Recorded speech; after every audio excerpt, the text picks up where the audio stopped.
shining bright lotus.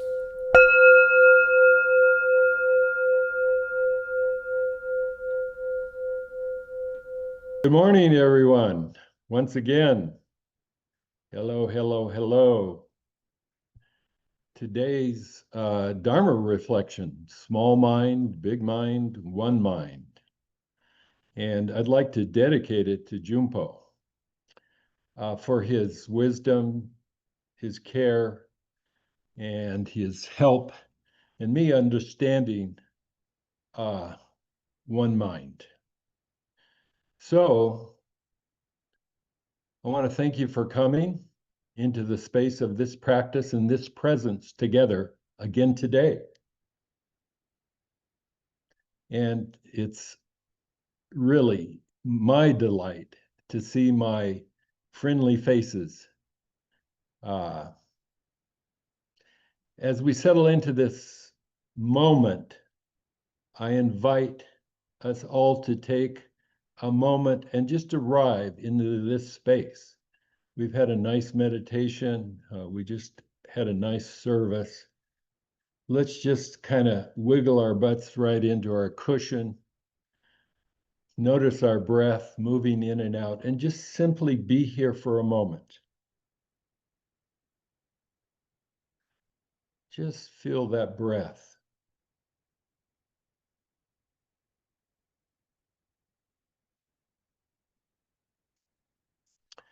Today, I'd like to talk about something quite ordinary, yet quite profoundly mysterious. Guess what? Our mind. Or should I say, our minds. In Zen, we speak about small mind, we speak about big mind. And there's this concept that we all know as one mind. These aren't separate entities,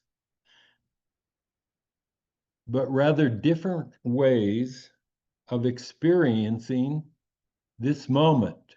We call this moment now, now, now. But there's this kind of interesting thing that occurs for us. You'll like it. It's the chattering monkey. Oh, where did that monkey come from? Have you ever noticed how busy your mind gets?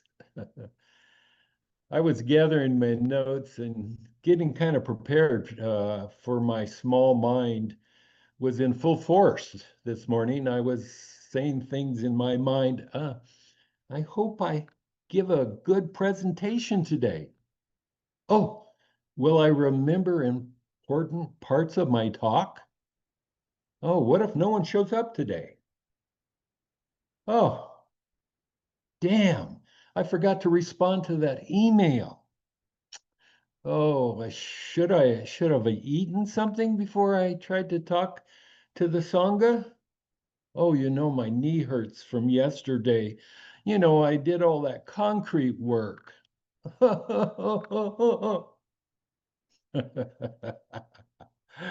That small mind, always chattering, always busy, always caught up in the drama of me, my. It's like having a hyperactive monkey sitting on your shoulder, constantly commenting on everything. Oh, I like this. I don't like that. And this is mine. That should be mine. Oh, I want that. Oh, I don't want that. Small mind is the realm of separation, of likes, dislikes, opinions, projections, judgments. It's the mind that has divided the world into self and other, good and bad, right and wrong. It's the mind that creates the problems, tries to desperately then solve the problem that it created. Look around you, look at your life. Last week, I thought I'd share this little story. I was in the community garden in Boulder trying to plant some flowers. A friend of mine invited me to be there, and my small mind was giving a running commentary. It was going like this: those seeds might be too small. Oh, the soil doesn't look right here. Oh, I don't know if these flowers are going to grow. Oh, it's kind of hot. The temperature's really changed. I'm not very good at gardening anyway. No, why did I even start this project? Oh gosh, on and on and on. My mind was circling and circling, circling and circling. Do you recognize this yourself? In yourself? This mind that goes and goes? Now, here's the key to this. The small mind isn't bad or wrong. It's actually quite useful for certain tasks. It helps us navigate traffic, prepare our meals, solve our math problems, and don't forget your shopping list at the health food store. But trouble arises when we believe that the small mind is all we are, when we mistake the constant chatter for our true nature. So let's look at this in a Zen way. You've probably heard the analogy, the vast sky. That's another way of experiencing reality, which in Zen we call the big mind, the big blue sky. If small mind is like a chattering monkey, uh, big mind is like the vast blue sky, boundless, open, uncluttered. So back to my story about the garden, when I was planting those seeds and getting lost in my small mind's chatter and commentary, something shifted. Suddenly, I became aware of the warmth of the sun on my back. I could hear the birds chirping in the trees. I could feel the earth in my fingers as I was trying to plant. My breathing deepened. I settled in. The mental chatter just kind of disappeared, but it rescinded way in the background like distant traffic noise. In that moment, I wasn't separate from the garden anymore. I was just a part of the whole thing unfolding, the process you and I call life. The seeds, the soil, the sun, the air, the birds, the breathing, all just happening. No me, no me standing apart, judging, commenting, just this moment, complete, perfect as it is. That's big mind. It's always there, always available. It's what Zen Master Dogen called, wait for it, the dropping away of body and mind. This happens when we let go of our fixed ideas, our historic conversations about ourselves, the world, and we open to direct experience, the vastness of present time, the vastness of present time. As you know, big mind includes everything without a preference. It's like a mirror, it reflects whatever appears before it without judgment or attachment. It doesn't hold on to the good experiences or push away the unpleasant one. It simply reflects what is. Okay, so there's a kind of koan that I use, and it's a part of the next part here. It's one mind, not even two. So that koan again is one mind, not even two. This is where it kind of gets a little more interesting, I think. Small mind and big mind sound like they're opposites, don't they? Have we felt that way? Is that how we identify with it? But in our Zen practice, we say they're not two. They're not separate things. They're just different ways of experiencing our reality. There's a famous Zen story about this. I think most of you know it if you've studied a little koans. A monk, a master monk, Joshu, he asked this question, or it was asked of him, does a dog have Buddha nature? And Joshu replied, moo. Mu in Zen means no, nothing or nothingless. Another time, a monk asked the same question to Master Joshu, and he answered, does a dog have Buddha nature? He said, yes. Oh, Joshu was contradicting himself. No, not at all. From the perspective of small mind, with its categories and distinctions, we might say yes or no. But if, from the perspective of our one mind, the question in itself falls away. There's just this, just really as it is, before we slice it up with all of our concepts and all of our thinking and our historic conversations and our identification of our ego. One mind is neither caught in the small self nor lost in the vastness.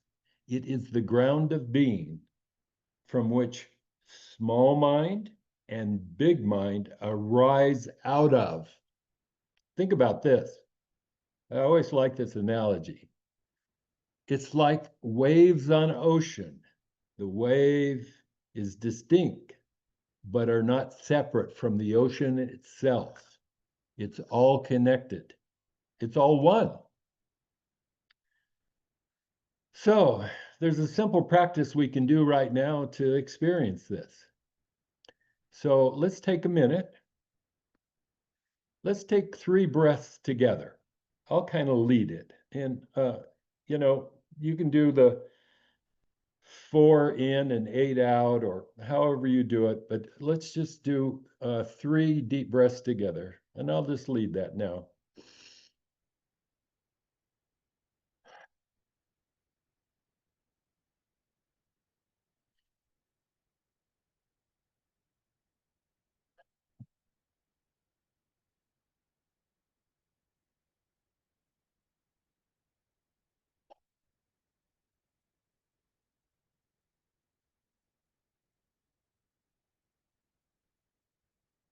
Now, just for a moment, notice your small mind at work.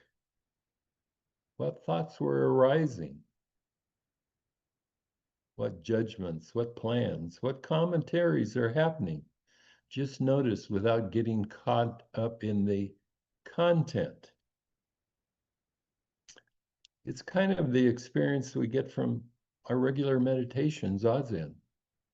Just witness yourself without commentary, without judgment. Just witness yourself. Now that we did that exercise, widen your awareness.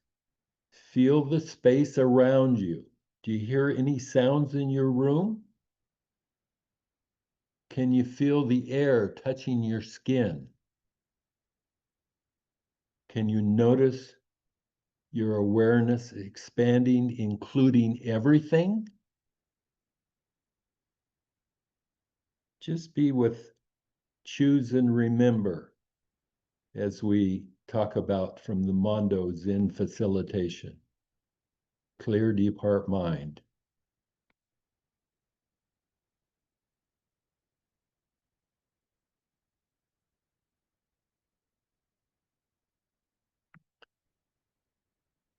Now, without effort, just rest in what's already here, not grasping at thoughts, not pushing them away, not trying to be big or small.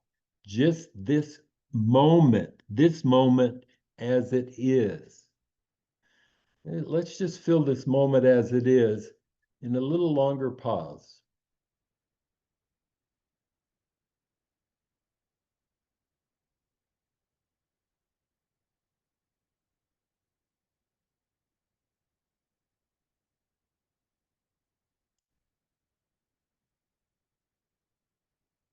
Ah, that is one mind, not something to achieve or attain, but in Zen, our original nature. It's always present, living from one mind. So you might ask, how do we live from this understanding? How do we bring small mind, big mind, and one mind into our daily lives?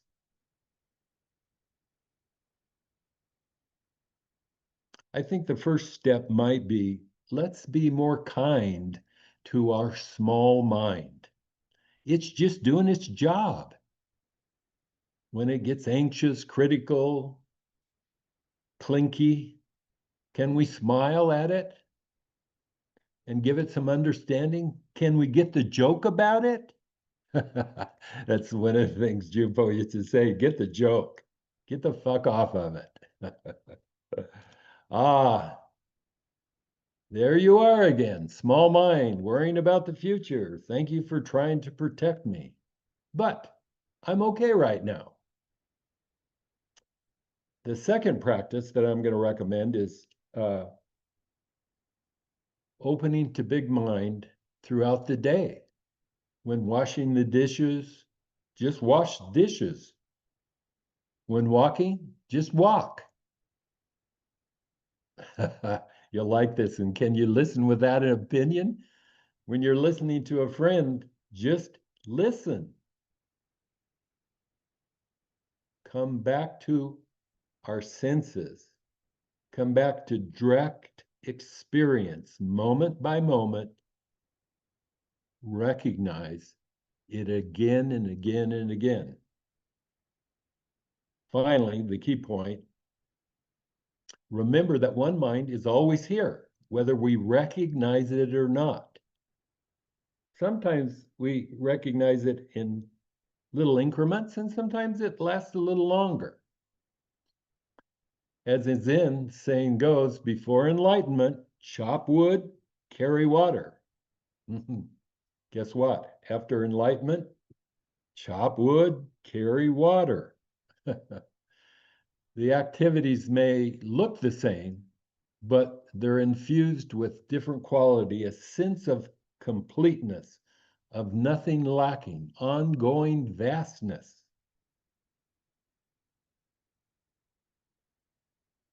Last month, I'll just tell you another story. I was having a really difficult time with a consulting project and one of my clients. So guess what? My small mind was in overdrive, criticizing, complaining, comparing. So that evening, I was feeling particularly frustrated. I stepped outside for some air to kind of rethink how I'm going to work with this client. It was twilight, and the first stars were just starting to appear, and they're beautiful in the skies of Colorado. I looked up, and suddenly I was just looking. There was no looker, no thing being looked at, just vastness, this field of awareness in which everything is happening.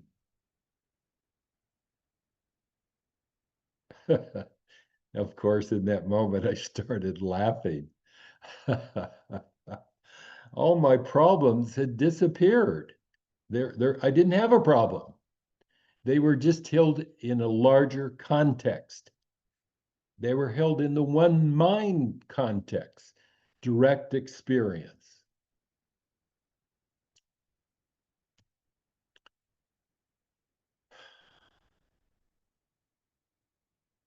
They were just these kind of waves of floatingness, no mind, nothing fixed, nothing to solve. Have you had that experience? It's a great, wonderful place to be. And then, of course, I went back inside, and guess what? I finished my work.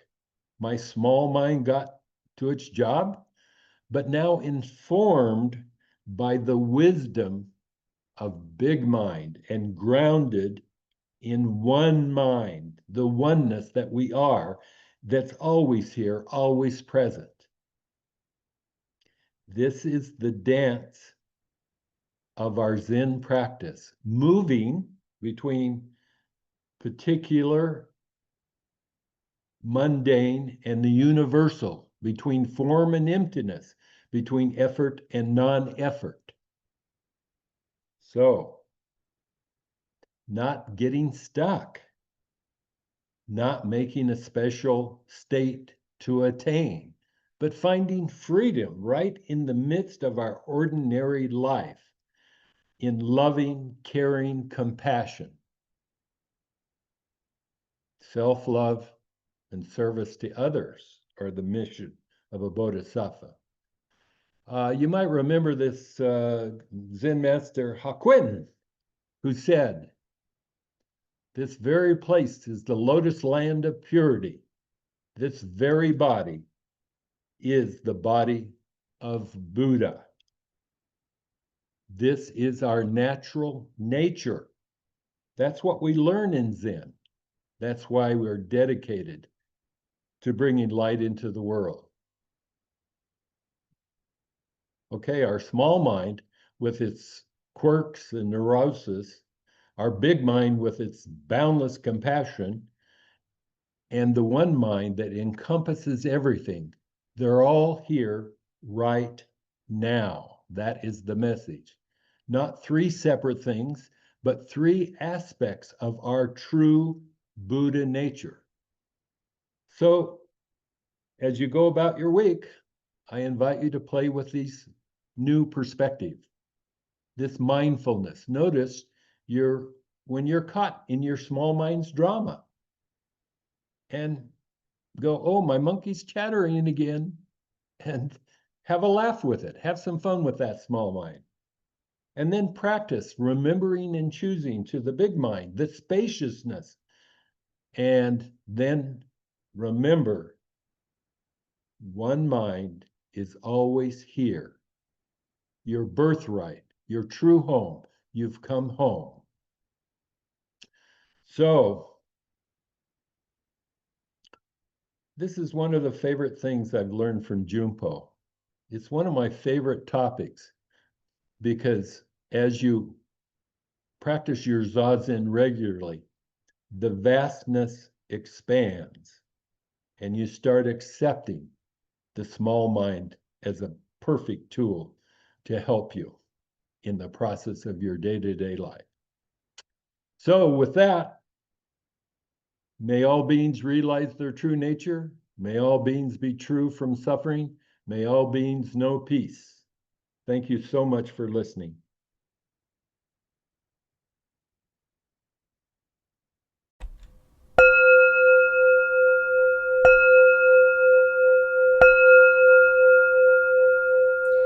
Shining bright lotus.